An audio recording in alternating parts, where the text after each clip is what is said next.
Good afternoon. So we'll continue with Squint. I see many students have decided कि हम जन्माष्टमी मना के ही आएंगे. Is that so? Yeah.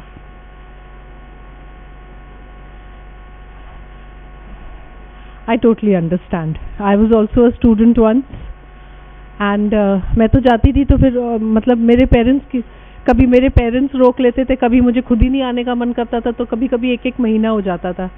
एक बार हमारा पूरा बैच गया प्रिंसिपल ऑफिस में कंप्लेन करने कि हम लोग को एनाटॉमी डिसेक्शन में कितना कम पढ़ाया गया है.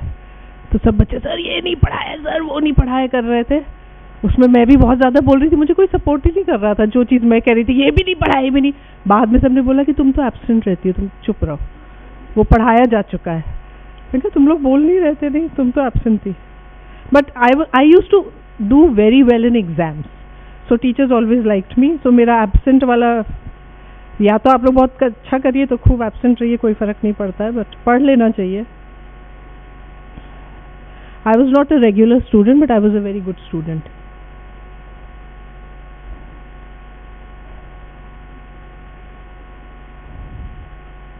तुमको बोलना है, ठीक है ना? हाँ, उसको अच्छा लगता है इसलिए आज वहाँ जा स्पेशली बैठा है. Anyway, for all of you who missed the extraocular muscle actions, you can ask anyone who was present in my last lecture.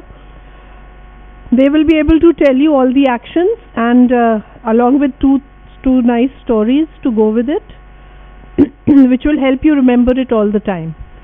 If you still manage to get it wrong during your PG entrance exams, you can find those people and beat them up because they obviously did not explain it well enough. Alright, so we also studied agonist, antagonist, synergist and yoke muscles. Yoke muscles खास करके बहुत ज़्यादा important है क्योंकि हम लोग जब paralytic squint पढ़ेंगे और प्राइमरी और सेकेंडरी डिविएशन पढ़ेंगे तो योक मसल्स और Hering's law of equal innovation हम लोग उसके बेसिस से पढ़ेंगे. सो ये दोनों लॉज आने बहुत ज़रूरी हैं. जिन बच्चों ने मिस कर दिया आप लोग प्लीज़ इनको बाय हार्ट लर्न कर लीजिएगा. They might be asked in the viva also. So Sherrington's law of reciprocal innervation just means कि जब एक साइड की मसल जैसे मीडियल और लैटरल रेक्टस है तो ऑब्वियसली जब लैटरल रेक्टस में इनोवेशन जा रहा है तो मीडियल रेक्टस में इनोवेशन जो ब्रेन भेज रहा है वो कम हो जाता है क्योंकि दोनों एक साथ कॉन्ट्रैक्ट करेंगी तो आई घूमेगी कैसे. सो इधर अगर आई घूमनी है तो ये कॉन्ट्रैक्ट करेगी, ये रिलैक्स हो जाए, समथिंग लाइक दैट. ठीक है. Hering's law of equal innovation states that during any conjugate eye movement which is these movements, okay, equal and simultaneous innervation flows to yoke muscles and yoke muscles are those muscles which help in versions. Okay, ये जो cardinal position है जिसमें कि एक आंख की जिसमें कि एलिवेशन और डिप्रेशन नहीं आता है क्योंकि उसमें दो मसल्स एक्ट करती हैं. बाकी सब में एक ही एक मसल एक्ट करती है एक आंख की. तो आप किसी भी student who was present for the last lecture उनसे पूछ सकते हैं, वो बता देंगे. विजुअल डेवलपमेंट हमने पढ़ लिया था. Now we come to binocular single vision. Okay. Now what is binocular single vision? We see only one. तुम बहुत ज़्यादा परमिसिव हो, तुमको इसके बाद से अब मैं बनना है, मतलब डॉक्टर जया, अब तुम यहाँ खड़ा करवाना. ठीक है, बस ऐसे कर देना, ऐसे. ठीक है. So binocular single vision means कि हम लोग दो आँखों से स्टैंड अप, वाइट शर्ट, हम लोग दो आंखों से देखते हैं. ठीक है. लेकिन ब्रेन हमें एक ही इमेज दिखाता है. At the start of the lecture वो जो एक लाइन दिखा के और मैंने फिंगर से छुपवाया था एक आंख बंद करवा के, तो आप लोग को पता चल गया था कि हम दो आंख से कितना अलग अलग और कितना वाइडली सेपरेटेड इमेजेस बनती हैं, है ना.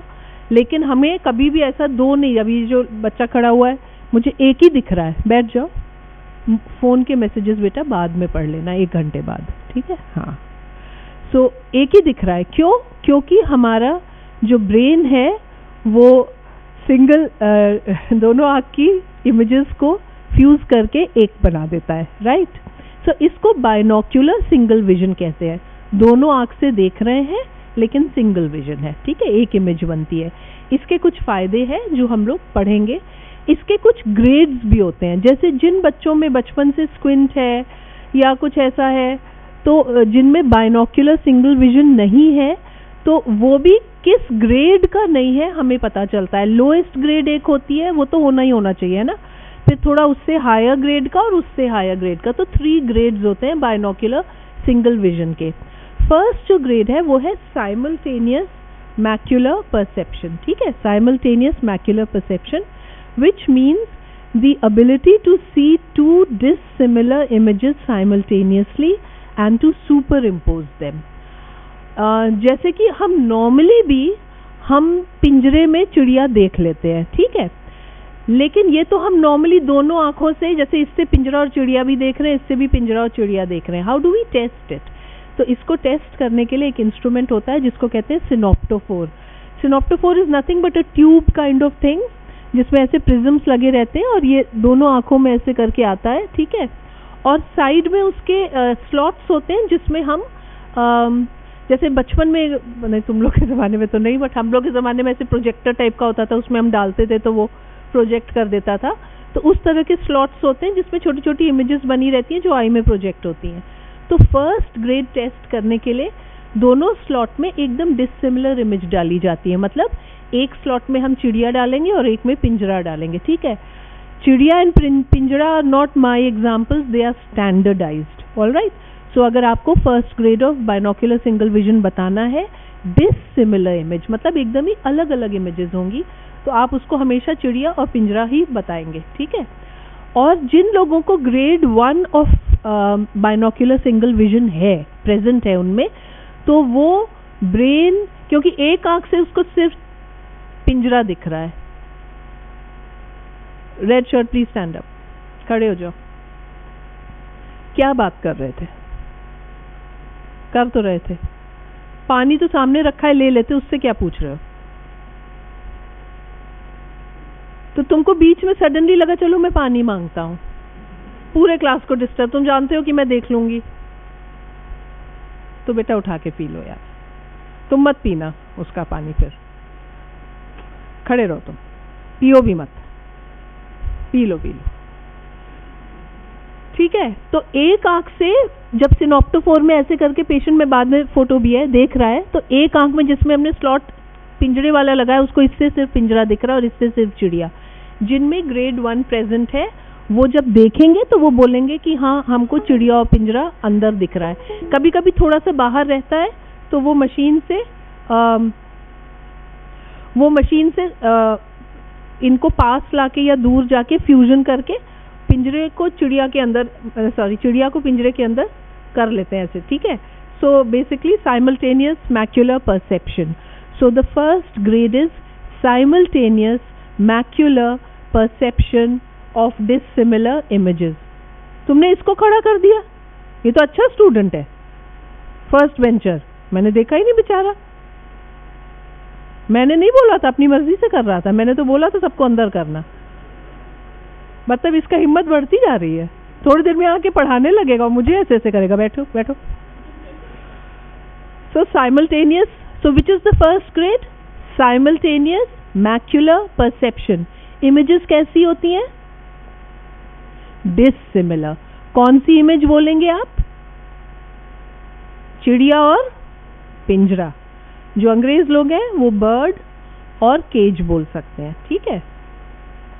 अब हम इससे थोड़ा फाइनर में आए, थोड़े और better binocular single second grade में गए। सो सेकेंड ग्रेड है, it is the ability to see slightly dissimilar images which are incomplete in one slight detail in each eye and to blend them together, ठीक है। तो हम एक slot में क्या डाल रहे हैं बताओ? Rabbit with tail, very good. और दूसरे स्लॉट में क्या डाल रहे हैं? Rabbit with bouquet but without tail, ठीक है। तो एक में rabbit with tail without bouquet है और एक में रैबिट, क्या बकवास है ना, मुझसे इसके बारे में कभी डिटेल नहीं पूछना, मुझे नहीं मालूम है क्या है। दूसरे में rabbit without tail with bouquet डाल रहे हैं और एक आंख से ये दिख रहा है एक आंख से वो, लेकिन पेशेंट जिसमें ये प्रेजेंट है second grade is fusion.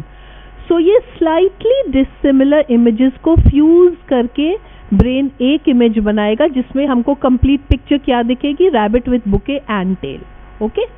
So so second grade is fusion. Fusion में इमेजेस कैसी होती हैं? डिससिमिलर कि स्लाइटली डिससिमिलर? स्लाइटली डिससिमिलर. ठीक है, each image is incomplete in one slight detail, और ब्रेन उनको क्या कर देता है? फ्यूज कर देता है. ठीक है, ब्रेन फ्यूज कर देता है. Very good. और पिछले वाले में क्या था? ब्रेन साइमल्टेनियस मैक्युलर परसेप्शन, दोनों को एक साथ देख लेता है. इसमें दोनों इमेजेस को फ्यूज करके एक. So first grade was simultaneous macular perception, second grade is fusion, and third grade is स्टीरियोप्सिस.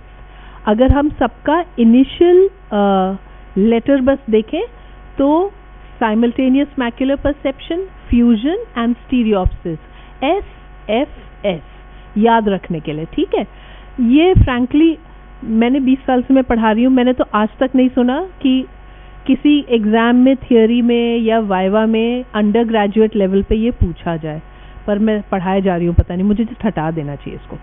खैर, anyway, grade 3 is stereopsis. This is the perception of the third dimension और डेप्थ परसेप्शन. हम लोग realise नहीं करते हैं कि डेप्थ परसेप्शन हम कितना ज़्यादा यूज़ करते हैं. अगर हमारी एक ही आँख है, ठीक है ना, एक ही आँख है, हमारा डेप्थ परसेप्शन इज 0. ठीक है, डेप्थ परसेप्शन हम कैसे यूज़ करते हैं? कोई ऑब्जेक्ट कितना, हम डिस्टेंस के लिए मैं बता रही, कोई ऑब्जेक्ट कितना दूर है, कितनी स्पीड से हमें अप्रोच कर रहा है.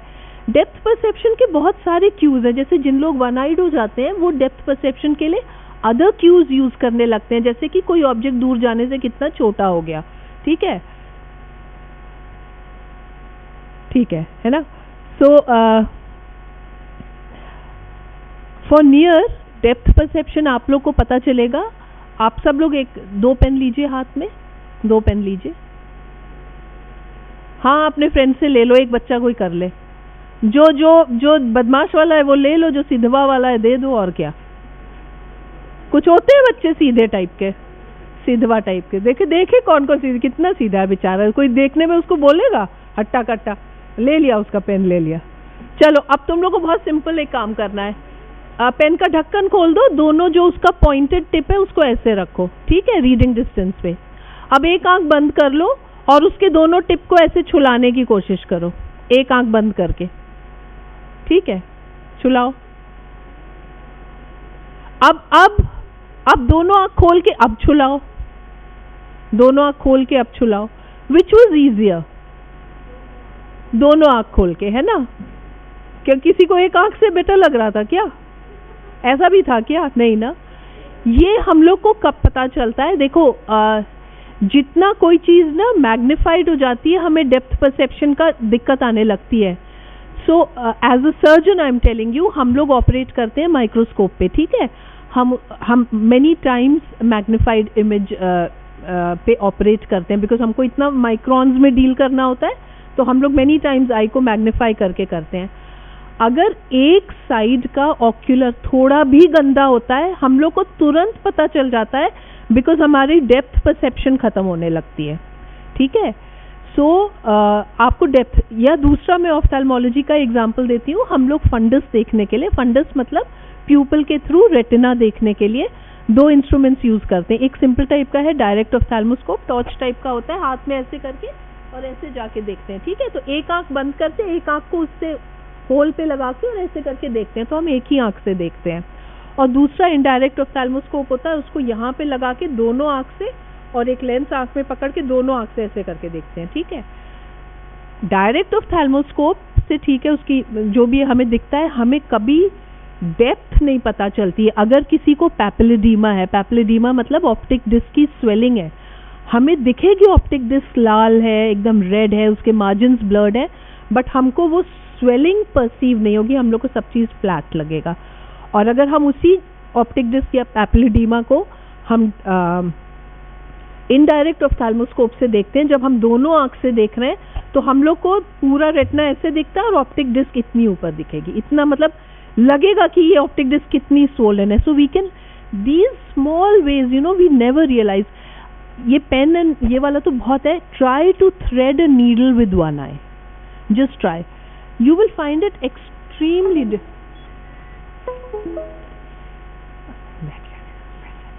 दयालु बनो, दयालु बनो, ठीक है, राइट। सो फाइनेस्ट या highest level of binocular single vision क्या है? स्टीरियोप्सिस, या दूसरा वर्ड क्या है इसके लिए? डेप्थ परसेप्शन, ठीक है।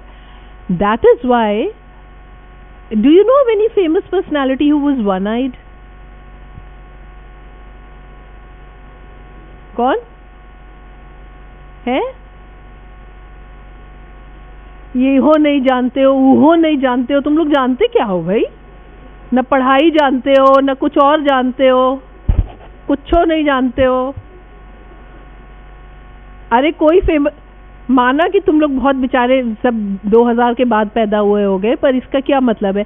पटौदी का नाम सुना है भैया? इंडिया का क्रिकेट टीम का कैप्टन था, ही वाज वन आइड, उसकी other eye was a stone eye, and उस जमाने में इंडिया में नहीं बनती थी, ही went to England to get it, okay, that other stone eye, why am I saying stone eye? Prosthetic eye, ठीक है।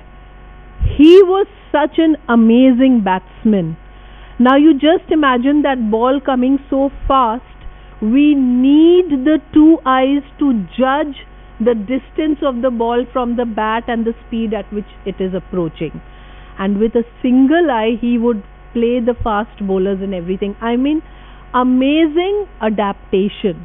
So how adaptable the human body is. And all these examples we should use as inspiration, that he never thought that I'm handicapped and he actually captained the India team. I mean, that's so amazing. So we should never let our handicaps, any handicap, it could be, handicaps can also be mental, you know, and we reinforce these handicaps. हम लोग खुद को बोलते हैं नहीं मैं तो बहुत शर्मीला हूँ, मैं तो बहुत शर्मीली हूँ, नहीं, I'm an introvert. Maybe you're not an introvert, maybe you've just told yourself that I'm an introvert 1,000 times and now you believe it. My mother always used to say ये चाय नहीं पीती है। When I was smaller, मुझे हमेशा जब हम लोग किसी के घर जाते चाय सर्व होती थी, मुझे बहुत मन करता था पीने का, but my mother used to say ये चाय नहीं पीती है। सो मुझे काफ़ी विश्वास हो गया कि मैं चाय नहीं पीती हूँ, बट फाइनली जब मैंने चाय पी मुझे बहुत अच्छी लगी, तो मुझे अच्छी लगती है। हम लोग ना जब बड़े बच्चे तो नहीं, तुम लोग के एज के नहीं, but frankly I am telling you, जो छोटे बच्चे होते हैं ना, वो 100% अपने पेरेंट्स के वर्ड्स को ना, they take it to be the, think of yourselves when you people were small and something your parents said and you thought it was the absolute truth. We used to do it with our son. हम लोग उसको कुछ भी बकवास बता देते थे उसको, अब मुझे लगता है बेचारा सब विश्वास करता था, नहीं करना चाहिए हम लोग को, है ना। सो एनीवे मैं कहाँ चली गई स्टीरियोप्सिस से। So now coming to advantages of binocular single vision. So group A consisting entirely of girls except for one Devendra, but तुम लोग काउंट नहीं हो रहे हो, तुम लोग को आंसर नहीं करना है। Can you tell me or think of any one advantage of binocular single vision? Anyone? Group B? Depth perception. Very good. What's your name? Daksh. Sorry, Daksh. Very good. Depth perception. Any other advantage of binocular single vision? Group C? Huh? मैंने कभी field of vision पढ़ाया था? Glaucoma पढ़ा चुके हैं ना, glaucoma में पढ़ाया था ना फील्ड ऑफ विजन। तो दोनों आंख का, एक आंख बंद करो तुम लोग और अब दोनों आंख खोलो, किसमें फील्ड ज्यादा है? दोनों आंख में ना। सो field of vision is more, and एक तुम लोग को नहीं आता होगा तो मैं बता देती हूँ, an enlarged field of vision with compensation for each blind spot. मैंने ये तुम लोग को एग्जाम्पल भी बताया था। An ability to perceive depth, and a binocular visual acuity is for some strange reason better than uniocular visual acuity. ये दोनों बहुत पढ़ाकू है, ये ढूंढ के बताएंगे। एकता तुम्हारा काम है, क्यों binocular visual acuity is better than uniocular? I frankly don't know, but it is. तुम लोग कभी भी देखोगे कि जब हमने चश्मे का नंबर दिया 6 पार्शल, दोनों आँख खोल के पढ़ो 6 है ना, ऐसा कितनी बार होता है। So anyway, these are the advantages of binocular single vision. ऐसा कौन सा जानवर होगा जिसकी 2 आंखें हैं पर उसको BSV का एडवांटेज नहीं है? कोई ऐसा जानवर है?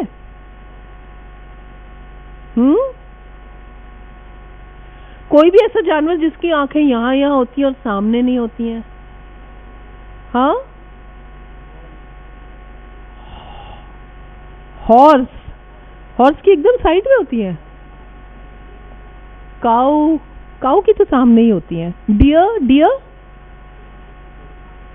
डियर, डियर को फील्ड ऑफ विजन चाहिए, वो चाहता है चारों तरफ देख ले कहाँ से टाइगर आ रहा है उसको खाने। आई गेस डियर की भी थोड़ी सी, मतलब काफी उन लोग की हम लोग से तो ज्यादा ही सेपरेटेड होती हैं, चाहे हॉर्स हो, चाहे काऊ हो, चाहे डियर हो, है ना। हम लोग से तो क्योंकि उनको फील्ड बहुत चाहिए, बचना है ना उन लोग को प्रेडेटर्स से। और तुम लोग प्रेडेटर्स की देखो, प्रेडेटर टाइगर देख लो, लायन देख लो, उनकी आंखें साइड में नहीं, तुम लोग को सामने मिलेंगी, क्योंकि उनको जज करके डिस्टेंस, डेप्थ परसेप्शन जज करके और उनको झपट्टा मारना है ना।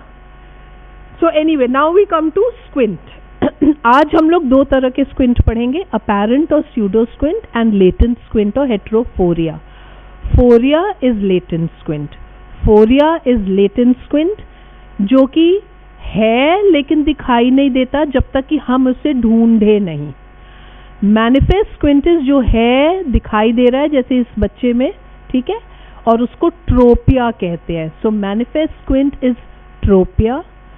And so in future if you ever want to refer to squint, don't use the term squint, say I think you seem to be a bit heterotropic, ठीक है, all right, they are not amused, say heterotropia, don't say phoria, ठीक है। phoria is latent squint.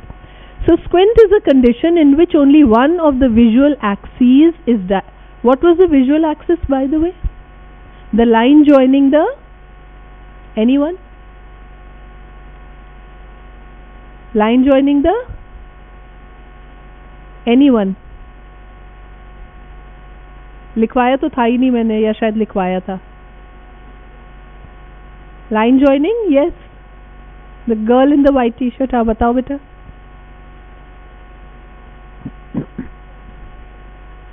Blind spot में तो बेटा visual receptors ही नहीं होते, वहां से कोई भी लाइन ज्वाइन करेगी हमारे तो किसी काम की नहीं है। Blind spot is the point जहां से सारे optic nerve fibres optic nerve से होते हुए जा रहे हैं ना, गैंग्लियन के नर्व फाइबर्स। सो ब्लाइंड स्पॉट में तो विजुअल रिसेप्टर्स ही नहीं होते हैं, वो इसीलिए तो ब्लाइंड स्पॉट कहलाता है, वहां से हम देख नहीं सकते। Yes, point of fixation, very good, nodal point and the fovea. Point of fixation मतलब I am looking at you, nodal point and then the fovea, correct, sit down. So in which the visual, only one of the visual axes is directed towards the fixation object, the other being deviated away from this point. It is very clear. आप लोग इस photograph में एक चीज और ध्यान दीजिए कि जो आई स्ट्रेट है उसमें जो सामने से जो लाइट पड़ रही है इस पेशेंट की आंख में, उसमें the light is centred on the cornea, slightly nasal but it's centred. और दूसरी आंख क्योंकि अंदर घूमी है तो लाइट कहाँ पड़ रही है, कॉर्निया के बाहर की तरफ, right. So remember, if the light falls towards the outside मतलब आंख अंदर घूमी है, और अगर लाइट बहुत नेजल पड़ रही है मतलब आंख बाहर घूमी है, ठीक है। That is common sense also. So तीन तरह के स्क्विंट होते हैं, अपैरेंट और स्यूडो स्क्विंट। इसमें लगता है कि पेशेंट की आंख में स्क्विंट है लेकिन होता नहीं है। दूसरा है लेटेंट स्क्विंट और हेट्रोफोरिया। फोरिया या लेटेंट स्क्विंट में squint can be shown by dissociating fusion. आप फ्यूजन को डिसोशिएट करके स्क्विंट को अपैरेंट कर सकते हैं। एंड मैनिफेस्ट स्क्विंट और ट्रोपिया मतलब कि दिखाई दे रहा है कि आंख तिरछी है। So let us talk about pseudo squint. When the visual axes are parallel but the eyes seem to have squint. So first cause could be prominent epicanthic folds, apparent convergent squint. क्या होता है कि कुछ छोटे बच्चे होते हैं ना, उनका नेजल ब्रिज बाद में डेवलप होता है, ठीक है। सो शुरू में the nasal bridge is very flat, flat ही नहीं, यहाँ पे ऐसे करके कुछ एक्स्ट्रा फोल्ड ऑफ स्किन भी आता है जिसको हम एपिकैंथिक फोल्ड्स कहते हैं. You can see on this child as the nasal bridge rises, ये folds भी हट जाते हैं. तो बिकॉज यहाँ पे फोल्ड ऑफ स्किन आ रहा है, इस बच्चे में तो उतना अपेरेंट नहीं, तो हमारा जितना यहाँ का स्क्लेरा दिखना चाहिए उतना दिखता नहीं है ना। ये वाला nasal part of sclera, white part जो है बहुत कम दिख रहा है, तो लगता है जैसे आंखें दोनों अंदर की तरफ हैं। बहुत सारे पेरेंट्स आते हैं अपने न्यूबॉर्न बेबीज को लेके। तुम लोग को एक सैड बात बता दें, जब तुम लोग छोटे थे ना, न्यूबॉर्न थे, मतलब 5 साल तक, हम लोग बहुत प्यार करते हैं, बहुत अपने। जैसे जैसे बड़े होते जाते हो हम लोग को तुम लोग बहुत इडियट लगते जाते हो। प्यार अभी भी करते हैं बट उतना ज़्यादा नहीं। तो जो न्यूबॉर्न बेबीज होते हैं उन पे मालिश करो, मालिश करके सुलाओ, रोज मालिश हो रही। अब बेचारे ऐसे आके थक थक के सो जाते हैं, कोई कुछ नहीं करता। कितने लड़के हैं, लड़कियां इतना, कोई वॉक करके आ रहा है, कोई जिम करके आ रहा है, कोई कुछ नहीं। हाँ ठीक है, हाँ मम्मी पैर दर्द हो रहा है, हाँ ठीक है ठीक है अभी रुको, है ना, करते हैं हम लोग, ट्रीट करने लगते हैं थोड़ा सा। तो एनीवे, सो जब न्यूबॉर्न बच्चे होते हैं तो पेरेंट्स का बहुत ज़्यादा ध्यान रहता है। एक छोटा कहीं मच्छर काट लिया, मच्छर काट, मतलब बहुत ज़्यादा हम लोग को, we are like so obsessed with our kids. हर चीज़ का छोटा बच्चा, सुअर का भी छोटा बच्चा बहुत प्यारा लगता है। ध्यान दो तुम लोग ना, हर चीज़ का बच्चा बहुत प्यारा लगता है। बड़े होते ही उसका पपीज कितने प्यारे लगते हैं, नहीं? ऐसे तो डॉग्स भी प्यारे होते हैं पर पपीज का तो कोई मुकाबला नहीं है, नहीं? हर चीज़ का छोटा बच्चा बहुत प्यारा लगता है, खैर इंसान का भी। तो ये पेरेंट्स आते हैं हम लोग के पास, बच्चे को आँख टेढ़ी नहीं, तो यू आस्क्ड, आपको लगता है बच्चे की आँख टेढ़ी है?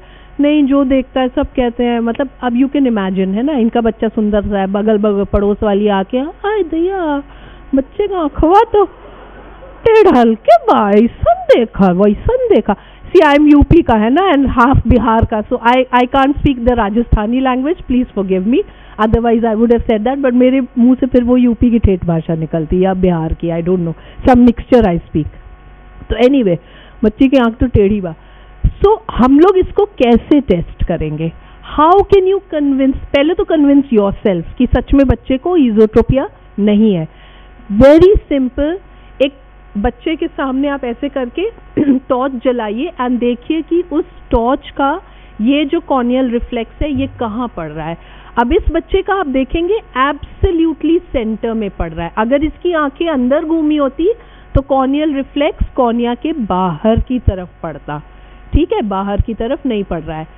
हाँ, इसमें एक चीज़ है कि एक छोटा बेबी ऐसे करके अपनी आंख और आपको कॉर्नियल रिफ्लेक्स नहीं दिखवाएगा, है ना, बच्चे करता रहेगा जो भी करते हैं बच्चे, तो आपको उसको जल्दी से देख लेना है, पर आपको सामने से देखना है कि आप किसी भी at one point also, so you just, there are 2-3 ways in which you can tell the parents, है ना, it's difficult to see कि देखो corneal, you can't show them the corneal, so just pinch this of the child gently, है, pinch करके रुला नहीं देना है बच्चे को, gently pinch it, and तो जब pinch करने से वो skin हट जाता है, then you can show them कि नहीं देखो आँख सीधी है, and you just give them reassurance कि जब बड़ा होगा तो आपको अभी लग रहा है ऐसा नाक चपटे की वजह से, लेकिन जब मतलब वो भी कहने की जरूरत नहीं है, अभी ऐसा लग रहा है, बस बड़ा हो जाएगा तो ठीक हो जाएगा या बड़ी हो जाएगी। This looks like a baby girl may be और a boy, does it look like a baby boy और अ गर्ल? बॉय, या आई फील सो टू। सो बड़ा हो जाएगा तो ठीक है। सो हम लोग कैसे देखेंगे? सामने से टॉर्च का रिफ्लेक्स ऑन द कॉर्निया देखेंगे, इट शुड बी सेंटर्ड। अगर वो बाहर की तरफ पड़ रहा है तो आंखें अंदर घूमी है, अगर वो अंदर की तरफ पड़ रहा है तो आंखें बाहर घूमी है, ठीक है। Other cause of pseudosquint is hypertelorism. Hypertelorism means widely separated medial canthi. ये जो medial canthi है ये एक certain distance पे होते हैं नॉर्मल लोगों में। अगर ये बहुत दूर दूर है तो लगता है आंख ऐसे है, कुछ लोग में होता है ये, बताएं, थोड़ा सा होता है तो लगता है जैसे कि उनकी आंखें थोड़ी सी ऐसे है बाहर की तरफ। I think it just makes them look very beautiful, but वही है, आप टॉर्च लाइट देखिए। अब इस बच्चे ने सीधा, ये लोग फोटो खींच नहीं पाए हैं, बच्चा है छोटा, ठीक है, बट आप देखिए कि इसकी कॉर्नियल रिफ्लेक्स बहुत सिमेट्रिकल है, दोनों आंख में एक ही जगह पड़ रही है ना, थोड़ा सा इसमें हल्का सा सेंटर पे वो लोग फोटो नहीं ले पाए, थोड़ी सी ऐसे है बट सिमेट्रिकल है, ठीक है। सो हाइपरटीलोरिज्म इज वाइडली सेपरेटेड मीडियल कैंथाई, और इसके पहले हमने एपिकैंथिक फोल्ड्स की बात की थी। ये दोनों जो है मायोपिया और हाइपरमेट्रोपिया, ठीक है, ये आप लोग प्लीज रट लीजिए. It is beyond the scope of a UG lecture for me to explain what is a negative angle kappa and what is a large angle kappa. ठीक है. मायोपिया में एक्चुअली एक्सोट्रोपिया होता है, मतलब आंखें बाहर घूमती है एक्चुअली, लेकिन हाई मायोप्स में स्यूडो स्क्विंट जो है वो ईजोट्रोपिया लगता है. ठीक है. अब तुम लोग बस इसको याद कर लो. ईजोट्रोपिया एक्चुअली इसलिए लगता है क्योंकि मायोप्स में थोड़ा सा बाहर कॉर्नियल रिफ्लेक्स पड़ती है और हाइपरमेट्रोप्स में थोड़ा सा अंदर पड़ती है, तो स्यूडो एक्सोट्रोपिया लगता है. तो मायोपिया में अपैरेंट ईजोट्रोपिया लगेगा, हाइपरमेट्रोपिया में अपैरेंट एक्सोट्रोपिया लगेगा. तो 4 आपको यही लर्न करने हैं. Prominent epicanthic folds, hypertelorism, myopia and hypermetropia, ये है 4. तो आपका स्यूडो स्क्विंट का डेफिनेशन हो गया और 4 कॉजेज हो गए. ठीक है. Now coming to pseudo squint में कुछ नहीं करना है, केवल रीअश्योरेंस देना है. Okay. Now coming to latent squint.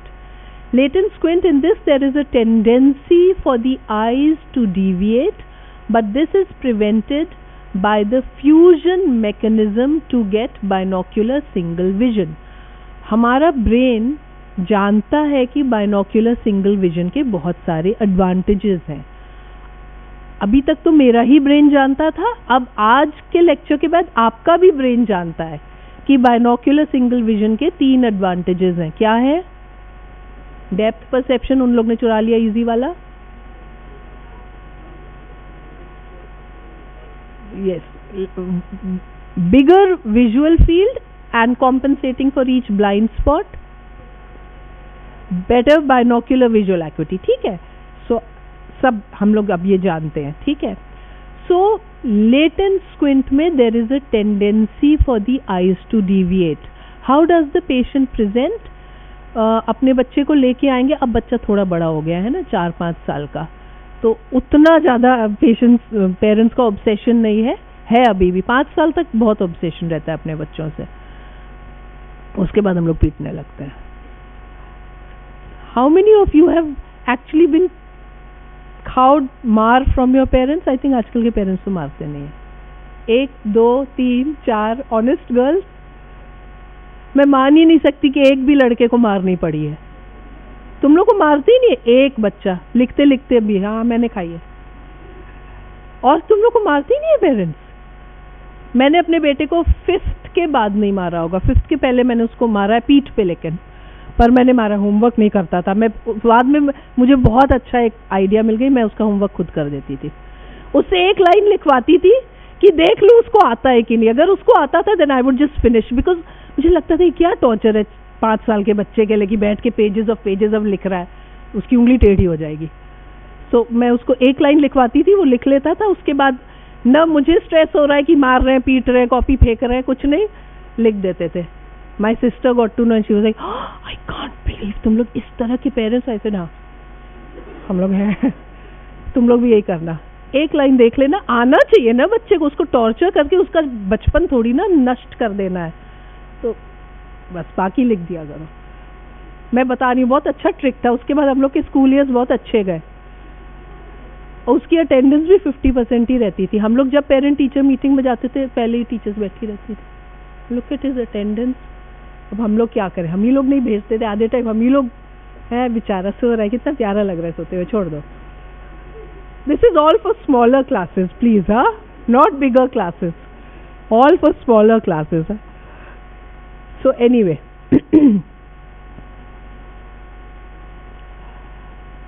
so parents कैसे बताएंगे कि उनके बच्चे को लेटेंट स्क्विंट है? बोलेंगे कि ऐसे तो एकदम आंखें सीधी लगती हैं, पर ये जब कुछ ऐसे बैठ के ऐसे कुछ ऐसे, जैसे ना बच्चे छोटे होते हैं, तुम लोगों ने ध्यान दिया होगा, टीवी देखते देखते भी फिर कुछ सोचने लगेंगे या कुछ ऐसे है, तो बोलेंगे कि एक आंख ऐसे तिरछी हो जाती है. ठीक है.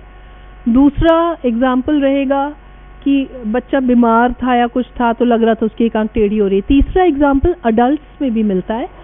Adult don't start breaking the lecture hall.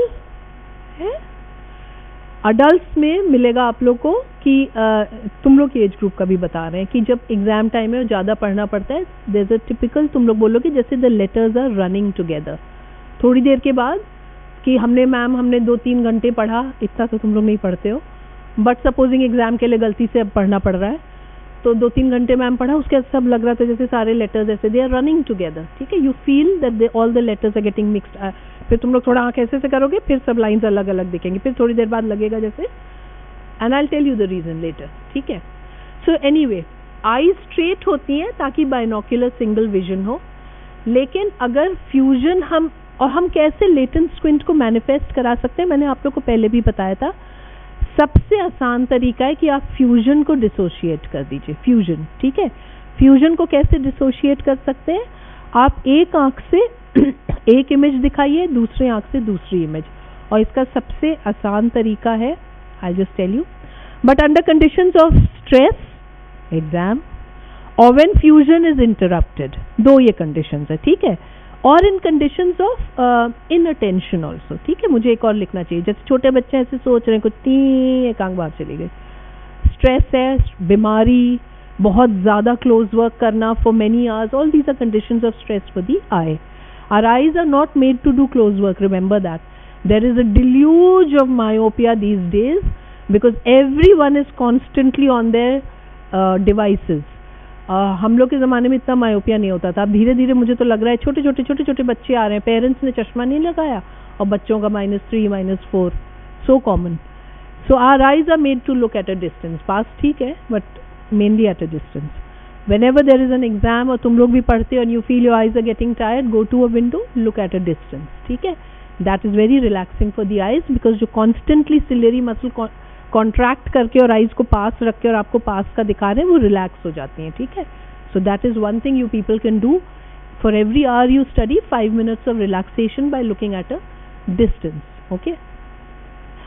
So latent squint can be esophoria, exophoria, hyperphoria और cyclophoria something, ठीक है।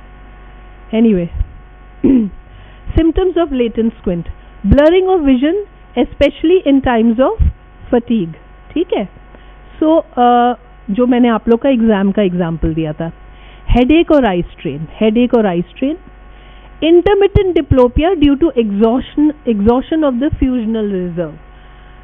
फ्यूजन के लिए अगर आप, मैं नियर विजन की अभी बात कर रही हूँ, ठीक है, अगर आप दोनों आँख को ऐसे करके और कॉन्स्टेंटली, तो आपकी मीडियल रेक्टाई भी कंटिन्यूसली कॉन्ट्रैक्टेड है और आपकी सिलरी मसल्स ने अकोमोडेट कराया हुआ है और आप पास का देख रहे हैं, पढ़े जा रहे हैं, और थोड़ी देर के बाद, क्योंकि there is a tendency for latent squint, आपकी सारी मसल्स थक जाती हैं, तो ये जो फ्यूजन का जो फ्यूजनल रिजर्व है ये खत्म होने लगता है, तो आई डिविएट करने लगती है, ठीक है, बाहर की तरफ। डिप्लोपिया होगा, अगर एक आई डिविएट कर रही है तो लगेगा कि अरे हमको एकदम से ये द लिखा है तो द ऐसे लग रहा है, ऐसे की जगह ऐसे लगेगा, है ना, थोड़ा सा ऐसे, the letters will. So many of you might have felt that during exam, so just remember that you probably have some amount of latent squint. So symptoms of latent squint, in young children the parents report it, in older people blurring of vision, intermittent diplopia, headache और eye strain। Diagnosis of latent squint बहुत easy है, मैंने आप लोग को कई बार cover uncover test बताया है। आप जब एक आंख को कवर कर देते हैं और दूसरी आंख से कोई भी ऑब्जेक्ट दिखाते हैं, टॉर्च दिखाते हैं, पेन दिखाते हैं, पेन भी दिखा सकते हैं, ठीक है, तो इस आंख से मैं पेन देख रही हूँ और इस आंख से बेसिकली मुझे ये हाथ दिख रहा है, तो डिसिमिलर ऑब्जेक्ट्स में देख रही हूँ। सो जैसे ही ये जो मैंने किया ना, मैंने अपना फ्यूजन अभी डिसोशिएट कर दी। अगर मुझे टेंडेंसी है लेटेंट स्क्विंट की, तो मैं जैसे ये हाथ हटाऊंगी, ये जो आंख है ये एक्चुअली अंडर कवर, अगर इसकी टेंडेंसी है ईजोफोरिया की तो ये इधर घूम जाएगी, एक्सोफोरिया की है तो इधर घूम जाएगी, और मैं जैसे ही हाथ हटाऊंगी ये आंख तुरंत एक करेक्टिव मूवमेंट लेगी to again focus on the object. Now तुम लोग ये मत सोचो कि चलो देखते हैं मैम आंख हटाती है तो तुम यहाँ दिखेगी और ऐसे अंदर आते हुए दिखेगी, ऐसा नहीं होता है। आपको पेशेंट को मतलब इतना ऑब्वियस नहीं होता है, आपको पेशेंट को पास लेके और आप ऐसे करके उसको दिखाएंगे, ठीक है, एंड आप फिर इस आंख से थोड़ा सा ऐसे कर लीजिए, फिर स्ट्रेट रखिए and then quickly move, and you are suppose to be looking at the eye under cover, quickly move and you see for the corrective movement. You all can do it on each other after the lecture, and I told you once before, at least 20 to 30% or maybe more will have some amount of, very common is exophoria. थोड़ा सा आप लोग को मिलेगा, आपको आंख अंदर आते हुए मिलेगी जो कवर वाली है। मतलब जैसे अगर ये कोई है तो आप एक आंख कवर कर लीजिए, एक से दिखाइए और उसके तुरंत मत हटाइए, थोड़ा सा उस आंख से बोलिए अच्छा इधर देखो, मेरी फिंगर को देखो, फिर स्ट्रेट कर लो एंड देन हटाओ, एंड जब हटाते हैं then look at that eye. Same you can do for the other eye also.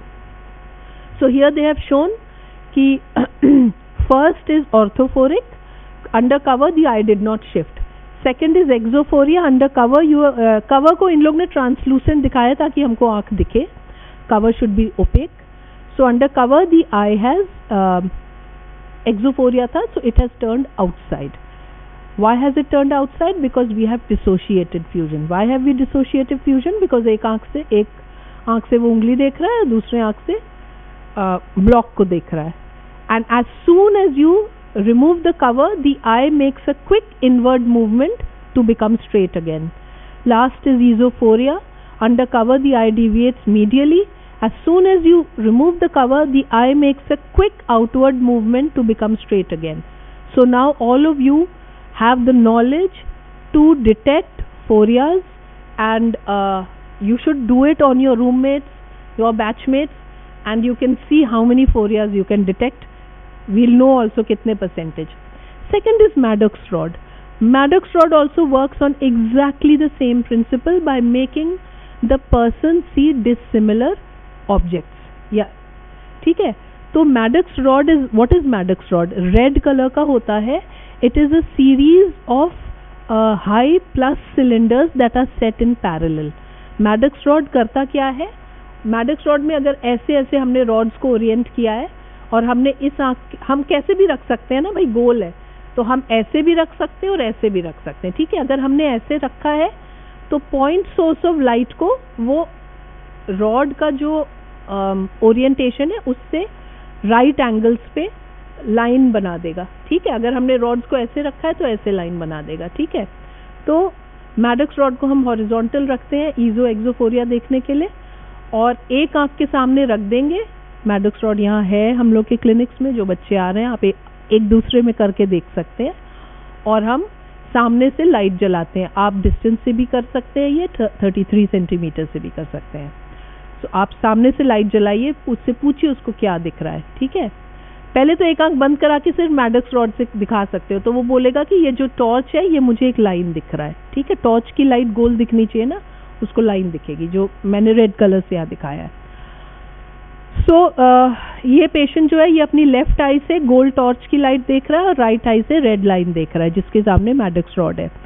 अगर कोई फोरिया नहीं है, लेटेंट स्क्विंट नहीं है, तो लाइन और जो गोला है दे विल कोइंसाइड। अगर एक्सोफोरिया है या इजोफोरिया है तो लाइन और दैट गोला of light will not coincide, ठीक है, वो अलग अलग दिखेंगे। सो आप लोग ये जो क्लिनिक्स में आते हैं बच्चे, मैडक्स रॉड रिक्वेस्ट करके और एक दूसरे का, पर टॉर्च लेके आना पड़ेगा, है ना। फ़ोन की छितराई हुई लाइट से नहीं होगा, आपको एक अच्छा फोकस्ड लाइट वाला टॉर्च लाना पड़ेगा, तो उससे आप करके देख सकते हैं। So both these test, first was cover uncover test, Maddox rod test, ये डिसिमिलर इमेज का है। थर्ड इज, ये मैडक्स रॉड टेस्ट का एक फोटो है। थर्ड इज मैडक्स विंग टेस्ट, ठीक है। Why did I suddenly decide to put an animation? I don't know. It is an instrument to find out the heterophoria for near vision. So Maddox wing एक तरह का एक contraption होता है, उसमें ऐसे करके देखते हैं, ऐसे करके बना रहता है।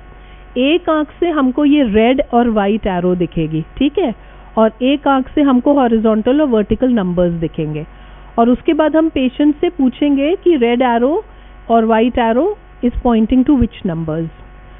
अगर पेशेंट दोनों में 0 बोल रहा है तो उसको फोरिया नहीं है। अगर पेशेंट हॉरिजॉन्टल वाले में इधर बोल रहा है उधर बोल रहा है, उसको ईजो या एक्सोफोरिया है, और ऊपर नीचे बोल रहा है तो हाइपर या हाइपो। एक्चुअली हम लोग ना अब हाइपोफोरिया टर्म ही नहीं यूज करते, तो राइट हाइपोफोरिया या लेफ्ट हाइपोफोरिया ही बोलते हैं, ठीक है, ऐसे है। सो बेसिकली एक कॉन्सेप्ट आपको पता होना चाहिए कि मैडक्स विंग एक काले रंग का है, डिपार्टमेंट में कभी मांग लेना तुम लोग, ये लोग आते हैं ना क्लिनिक्स में, तो तुम लोग एक बार निकाल के दिखा देना मैडक्स विंग, ठीक है। सो मैडक्स विंग में ये पेंटेड रहता है सामने, तो जैसे ही वो आँख के सामने रखेंगे उसको ऐसे ही दिखेगा, ये पेंटेड वाला। एक आँख से दोनों एरोज दिखेंगे, एक से नंबर्स, और फिर आप पता कर सकते हैं कि आपको है कि नहीं। प्रिज्म वर्जन टेस्ट तुम लोग प्लीज याद कर लो, ठीक है ना, उतना क्या समझाना। और सिनॉप्टोफोर इवैल्यूएशन, सिनॉप्टोफोर वही जो मैं बार बार बता रही हूँ, जिसमें हम लोग बाइनोक्यूलर सिंगल विजन भी टेस्ट, सिनॉप्टोफोर से बहुत सारी चीज़ें कर सकते हैं। जिन लोग का फ्यूजन रिजर्व कम है उनकी एक्सरसाइज करवा सकते हैं, कन्वर्जेंस देख सकते हैं किसी का कितना है, डाइवर्जेंस कितना है, ये सब हम लोग देख सकते हैं। हेलो, हाँ नमस्कार, हाँ ठीक है, घर पे भेज दीजिएगा, ठीक है। I've not even ordered anything. This was from the main gate in our society. My husband has now taken that he doesn't pick up the phone, and for everything that he orders, he doesn't order much, but whatever he orders, he's given my number also. खुद तो उठाते नहीं, and then invariably I keep getting a call. And he says, तुम्हारे पास कैसे आ गया? अरे आपने दिया है नंबर तभी तो आ रहा है, अपने आप उसको थोड़ी ना पता चल गया कि ये उन्हीं का, इतने सारे घर हैं वहाँ 400। सो सिनॉप्टोफोर की मैंने बोला था तुम लोग को फोटो दिखाएंगे, देखो ये है सिनॉप्टोफोर, ठीक है। और ये इन लोग ने तीनों ग्रेड्स वाला भी, इन लोग ने क्या, मैंने डाली है ये फोटो, मैंने भी डाली हुई है फोटो, ठीक है। सिनॉप्टोफोर है ना हम लोग के पास।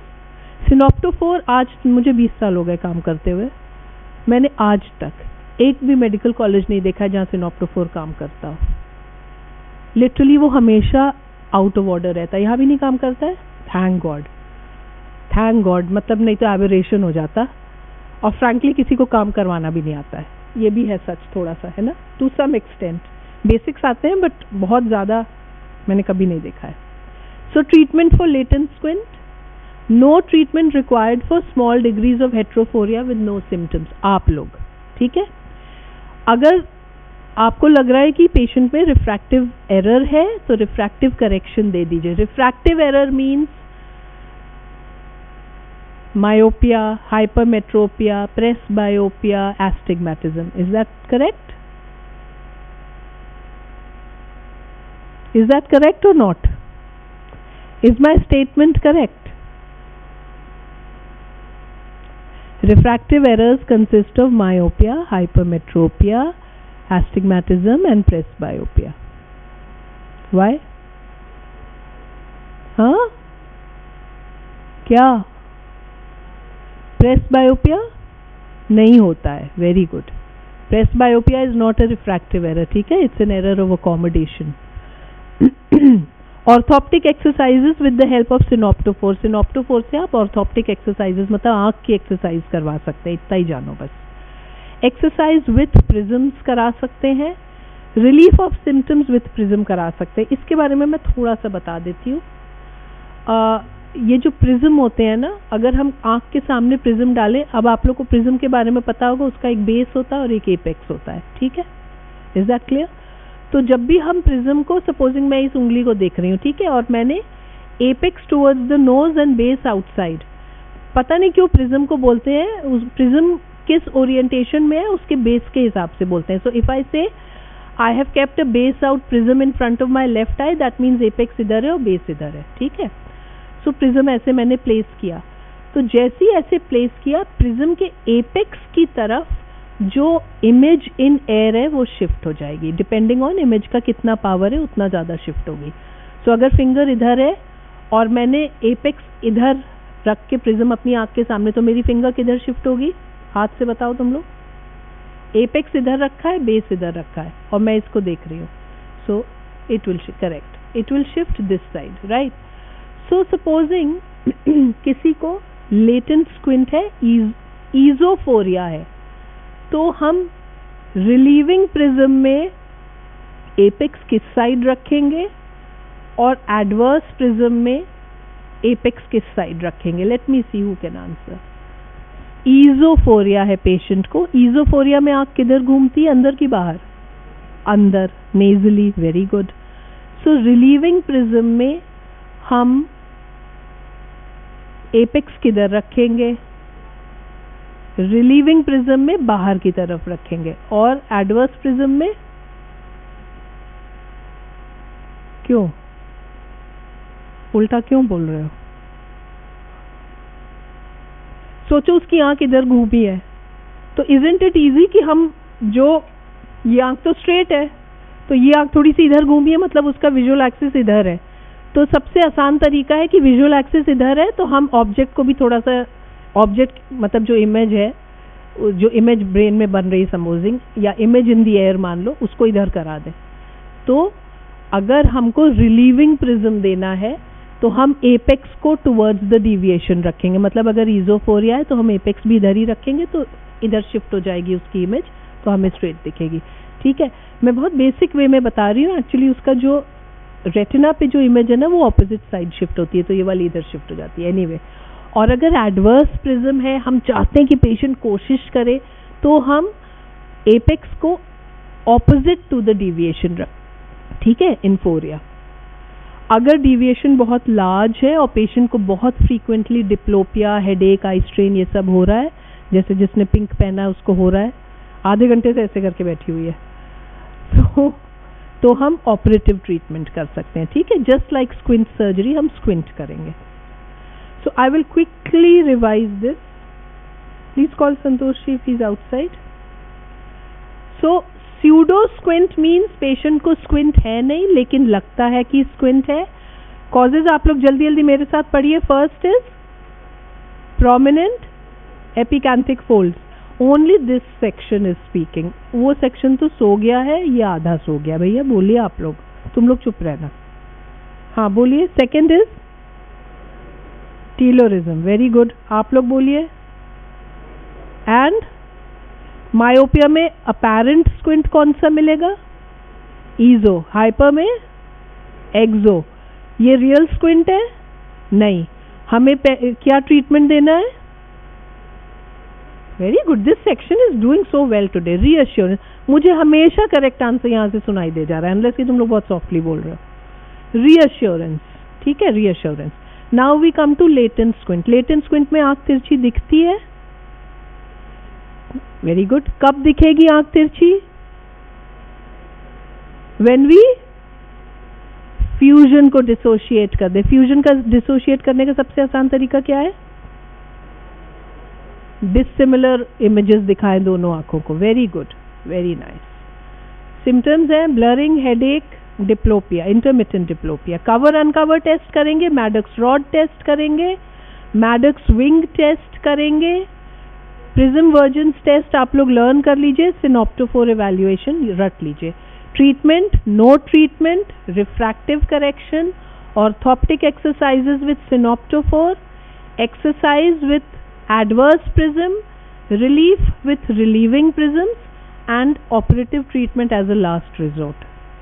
ठीक है, thank you so much.